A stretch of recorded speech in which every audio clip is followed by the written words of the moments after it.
मसाले को अच्छी तरह से चावलों के ऊपर बिछा देना है।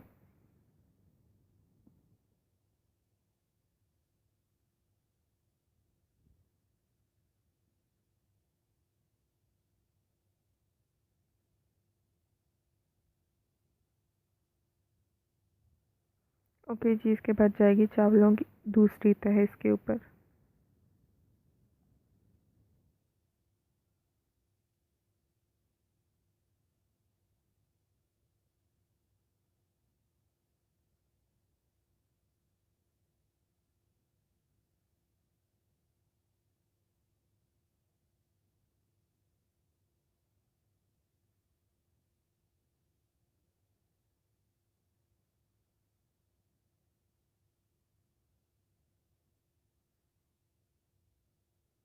और ये मैंने दूसरा चम्मच जो है नमक, वो मैंने अभी दूसरी तह के ऊपर लगा दिया था। मैंने तकरीबन 2 चम्मच नमक में मैंने मसाले में डाला था और 2 चम्मच नमक ही मैंने चावलों में डाला था, तो ये बिल्कुल नॉर्मल था। अगर आप कम खाते हैं तो आप कम भी डाल सकते हैं। इसके बाद मैंने तकरीबन 1 टेबलस्पून सिरका जो है वो भी मैंने इसके ऊपर डाल दिया था। इससे क्या होता है कि चावल जो है बहुत ज़्यादा अच्छे से निखरा निखरा पकता है और इसमें जो है चावल टूटते नहीं हैं। तो दम पे लगाने से पहले आपने क्या करना है कि आपने इसके ऊपर 1 टेबलस्पून सिरका डाल देना है। इसके बाद जाएगा इसमें फूड कलर। अगर आप दूध में मिलाकर लिक्विड फॉर्म में इस पर डालना चाहते हैं तो वेल एंड गुड, वरना आप इस तरह डायरेक्टली भी डाल सकते हैं।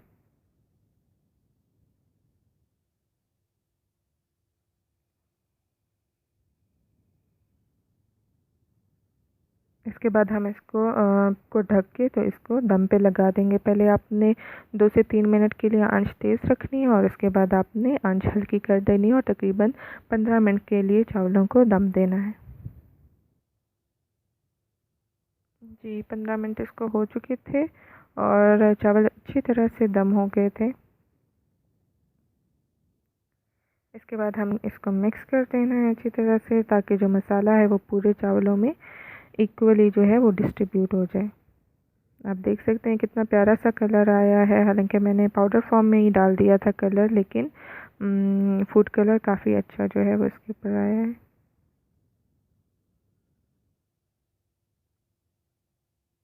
और आप चावल के दाने को भी देख सकते हैं कितने अच्छे से वो पका हुआ है और टूटा हुआ नहीं है। इसकी वजह यही है कि हमने आखिर में सिरका डाल दिया था, तो चावल एक दूसरे के साथ जुड़े भी नहीं हैं, अलहदा अलहदा है।